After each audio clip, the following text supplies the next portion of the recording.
Vous suivez toujours Sud FM Sen Radio à mes éditeurs. Bonjour, nous sommes le dimanche 30 mars 2025 et il est 9h20. C'est donc parti pour votre émission catholique du dimanche, Parole de vie et d'espérance.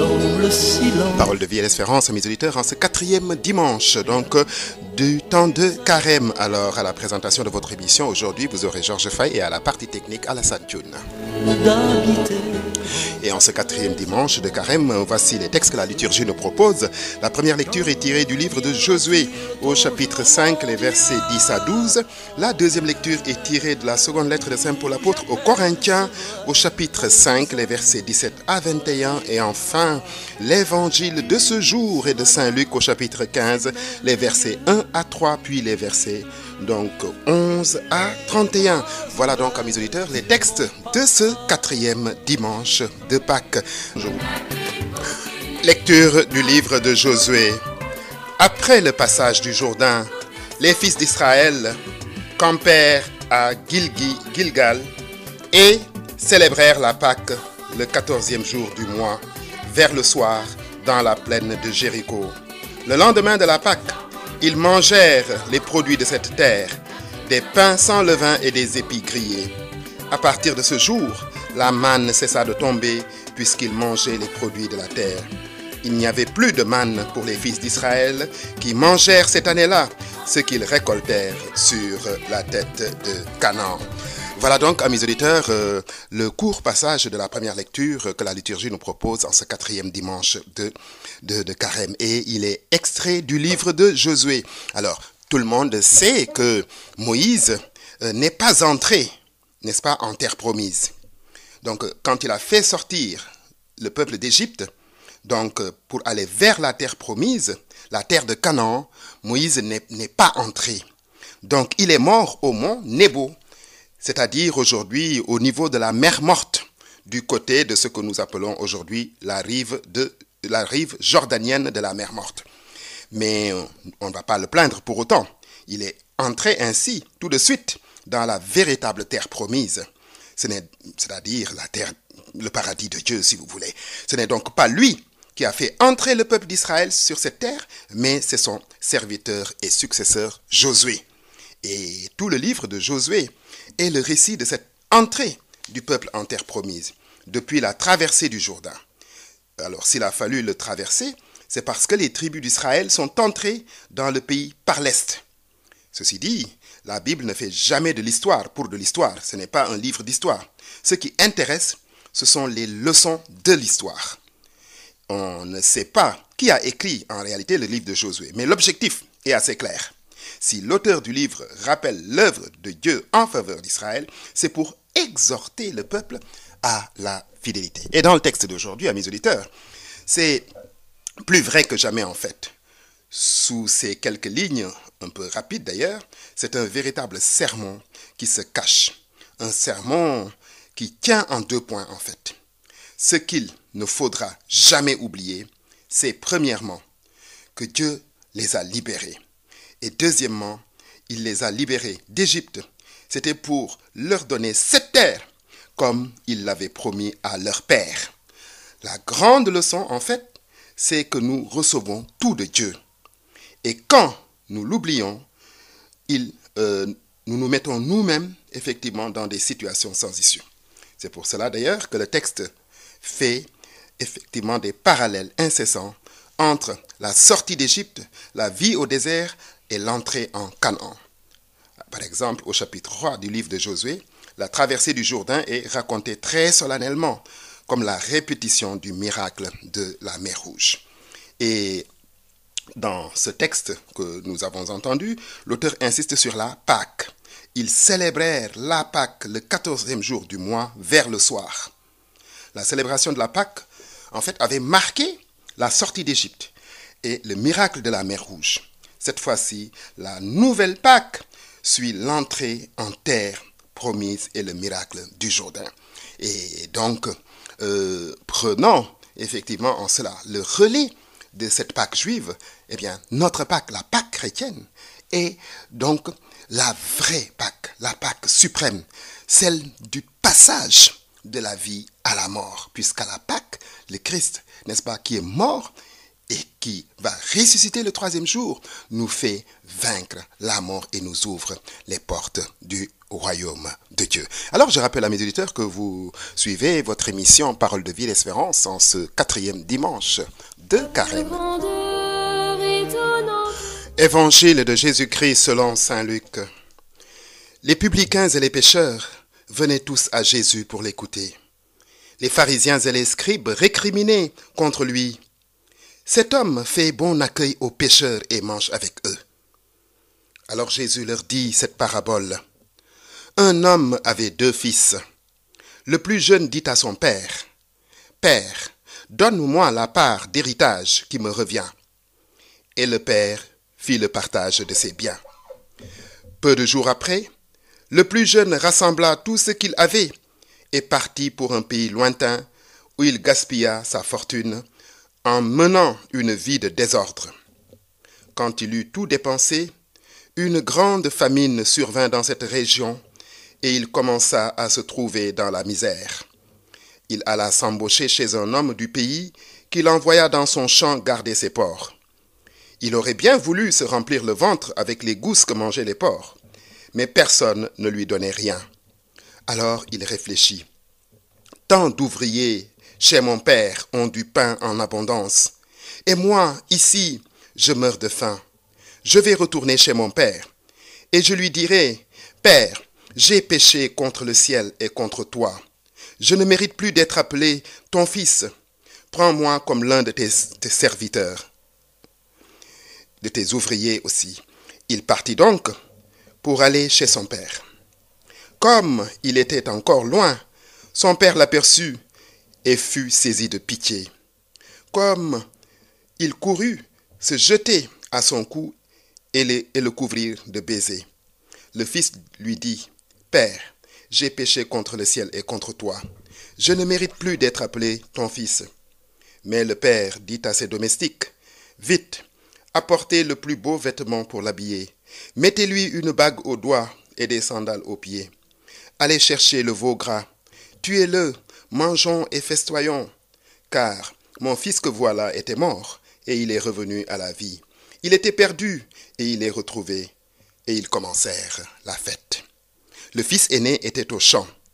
À son retour, quand il fut près de la maison, il entendit la musique et les danses. Appelant un des domestiques, il demanda ce qui se passait.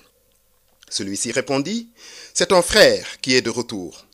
Et ton père a tué le veau gras parce qu'il a vu revenir son fils en bonne santé. » Alors, le fils aîné se mit en colère et il refusait d'entrer.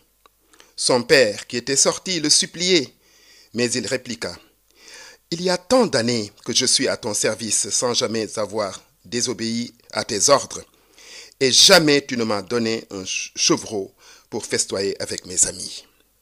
Mais quand ton fils que voilà est arrivé, après avoir dépensé ton bien avec des filles, tu as fait tuer pour lui le veau gras. » Le père répondit, « Toi, mon enfant, tu es toujours avec moi, et tout ce qui est à moi est à toi. Il fallait bien festoyer et se réjouir, car ton frère que voilà était mort, et il est revenu à la vie. Il était perdu, et il est retrouvé. » Voilà donc, mes auditeurs, la page d'évangile de ce 4e dimanche, donc du Carême.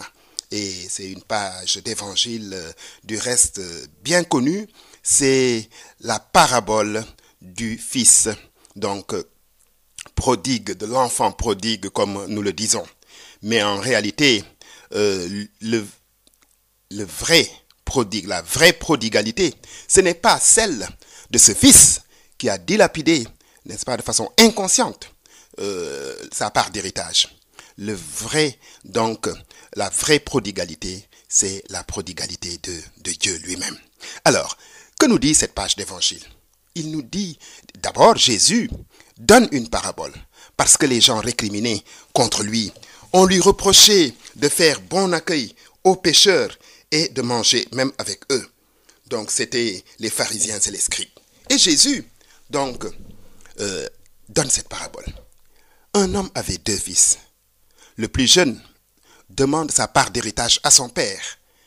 Et le père fait le partage de ses biens. Alors, il s'en va dans un pays lointain pour aller faire la fête, faire la noce, dilapider sa part d'héritage.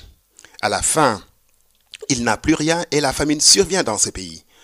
Il se fait embaucher par un homme pour garder ses porcs. Il n'avait plus rien à manger. Alors, il fait une prise de conscience. Et il se dit, mais chez mon père, c'est l'abondance. Même les ouvriers de mon père, même ses domestiques, n'est-ce pas, mangent à leur faim. Et moi, je suis là, je n'ai plus rien à manger. Je vais retourner auprès de mon père et je vais lui dire, j'ai péché contre le ciel et contre toi. Traite-moi comme un de tes domestiques. Alors, il rentre et son père l'aperçoit de loin. Il court à sa rencontre, n'est-ce pas, le serre contre lui et le couvre de baisers. Et le père fait organiser une grande fête en son honneur. Le soir, l'aîné qui était au champ revient. Et à l'approche de la maison, il entend la musique, les danses, la fête. Il demande à un domestique qui lui apprend que c'est son frère, effectivement, qui était mort, qui était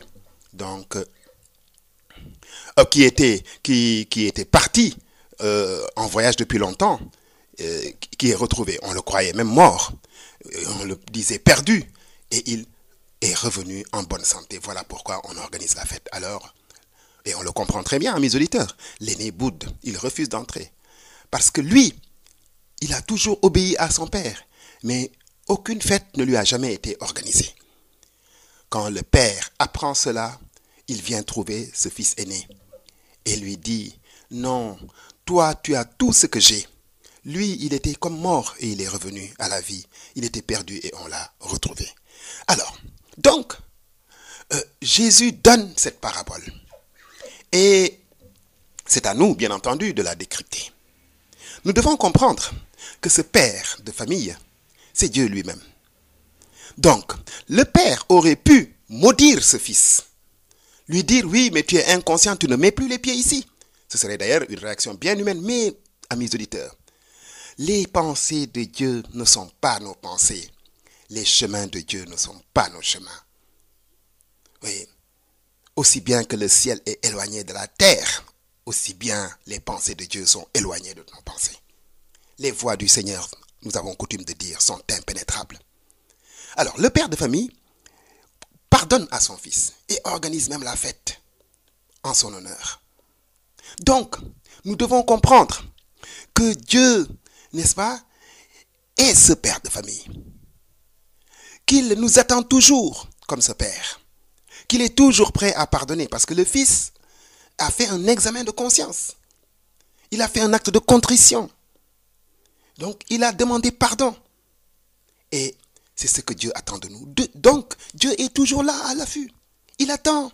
Lorsque nous sommes dans le péché, dans la débauche comme ce fils, eh bien, il est là, il est patient, il nous attend. Et pour peu que nous revenions vers lui et que nous lui demandions pardon, eh bien, Dieu nous, d'un cœur sincère, eh bien, Dieu nous pardonne. Cela veut dire que nous ne devons jamais, n'est-ce pas, désespérer de Dieu véritablement. Parce que ce fils a dit, j'ai une chance peut-être, c'est mon père. Et donc, avec Dieu, amis auditeurs, nous avons toujours une chance. Nous pouvons toujours, n'est-ce pas, recevoir le pardon et il nous traite en véritable fils. C'est pour cela, donc, que Jésus donne cette parabole, effectivement, à ceux qui pensaient que, donc, eh bien, lui, il n'était pas le vrai Messie parce que il enfreignait la loi juive, n'est-ce pas, qui pensait que les pécheurs et certaines personnes étaient impures. Donc lui, donc, il nous attend toujours, Dieu nous attend toujours. Il n'y a pas un péché, donc, si énorme soit-il, que Dieu ne puisse pas pardonner, puisqu'il est miséricordieux. Et donc, seul, nous dit la Bible, le péché contre l'esprit l'Esprit Saint ne peut être pardonné. Mais tout peut être pardonné. Alors, donc, la parabole de Jésus, celle de l'enfant prodigue, amis auditeurs, elle est adressée à nous tous. Vous voyez, quand nous sortons du droit chemin, quand nous sommes dans l'erreur, dans le péché, eh bien, Dieu ne nous abandonne pas. Dieu n'est pas découragé. Mieux, Dieu ne nous maudit pas. Voilà.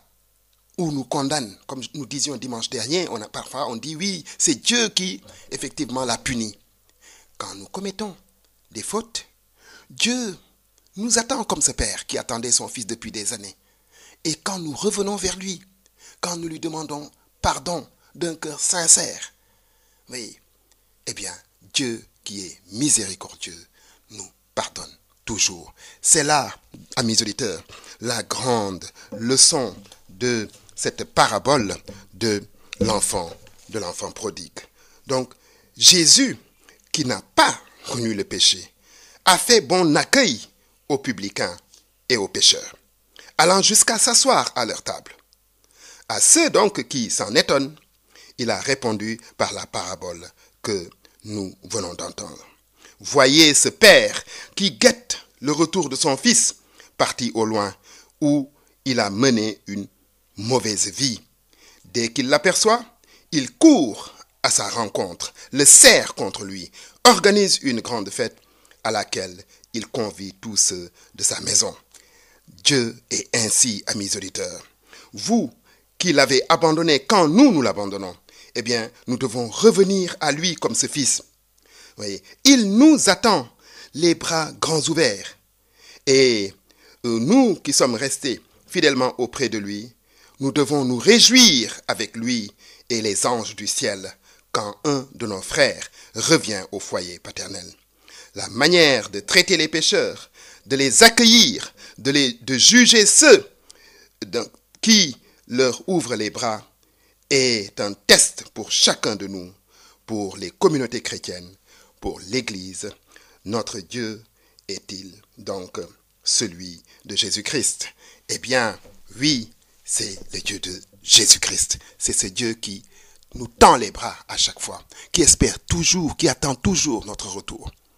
Donc, quand nous sommes dans le péché, Dieu, n'est-ce pas, attend notre retour vers lui pour demander pardon. Quand nous sommes auprès de lui, comme ce fils aîné qui était toujours avec son père et qui était au champ, qui était à son service, eh bien, nous devons nous réjouir du retour de ceux qui s'étaient éloignés de Dieu. Ainsi donc, le texte d'aujourd'hui, amis auditeurs, est une leçon pour nous. Comme Dieu fait avec nous, nous devons également faire avec nos frères. Donc, chercher la réconciliation et le pardon. Alors, je rappelle à mes auditeurs que vous suivez toujours votre émission Parole de vie et l'espérance sur Sud FM Sen Radio. Lecture de la seconde lettre de Saint Paul apôtre aux Corinthiens. Frères, si quelqu'un est en Jésus-Christ, il est une créature nouvelle. Le monde ancien s'en est allé, un monde nouveau est déjà là. Tout cela vient de Dieu. Il nous a réconciliés avec lui par le Christ et il nous a donné pour ministère de travailler à cette réconciliation. Car c'était bien Dieu qui, dans le Christ, réconciliait le monde avec lui. Il effaçait pour tous les hommes le compte de leurs péchés et il mettait dans notre bouche la parole de la réconciliation. Nous sommes donc les ambassadeurs du Christ et par nous, c'est Dieu lui-même qui, en fait, vous adresse un appel. Au nom du Christ, nous vous le demandons, laissez-vous réconcilier avec Dieu, celui qui n'a pas connu le péché. Dieu l'a fait, donc l'a pour nous identifié au péché des hommes, afin que par lui, grâce à lui, nous soyons identifiés à la justice de Dieu. Ainsi donc, amis auditeurs, après la traversée des eaux du Jourdain et la Pâque célébrée à Gilgal, le peuple de l'Exode est entré dans la terre promise. Une ère nouvelle a commencé. Fini le temps de la manne et du souci quotidien de la nourriture dans les solitudes arides. On pouvait compter désormais sur les produits donnés régulièrement en leur saison par un sol fertile. Ce n'était pourtant pas le paradis enfin retrouvé. Il faudra lutter pour s'assurer la possession du pays, mais surtout et toujours pour résister à la séduction des idoles de Canaan et rester fidèle à l'alliance conclue avec Dieu, car nous n'avons pas ici-bas de demeure personnelle. Notre patrie est au ciel. Seule la fidélité à Dieu nous y établira dans la paix pour toujours. Lorsqu'il sortit des eaux du Jourdain, Jésus, le Josué des derniers temps où nous sommes, annonça que le royaume de Dieu était là. Non plus délimité par des frontières naturelles, mais au-dedans des cœurs de ceux qui, sans distinction d'aucune sorte, accueillent, n'est-ce pas, sa parole. Il a inauguré un monde nouveau.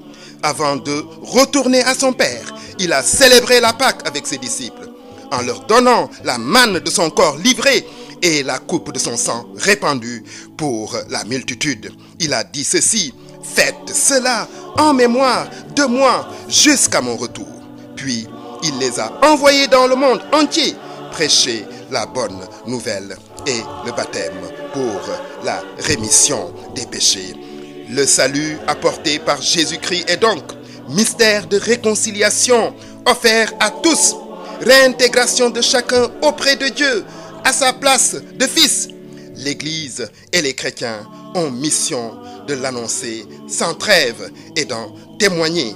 Leur tâche primordiale est d'exhorter à temps et à contre-temps tous les hommes à se réconcilier avec Dieu. Ainsi donc, amis auditeurs, c'est bien fini. C'était votre émission catholique du dimanche, en ce 4e dimanche de Carême, parole de vie et d'espérance, avec à la présentation Georges Faye et à la partie technique Alassane Thioune. Merci pour votre aimable écoute et à bientôt sur cette même antenne. Et bonne fête aussi à tous les musulmans de ce pays qui célèbrent la fête de la Korité. Aujourd'hui, pour une partie et certainement la grande majorité demain. Donc, bonne fin de Ramadan pour les uns, bonne Korité pour les autres, et que toutes les prières qui seront dites en ces jours soient un grand bénéfice pour notre pays. Merci donc, amis auditeurs, pour votre aimable écoute et à bientôt sur cette même antenne.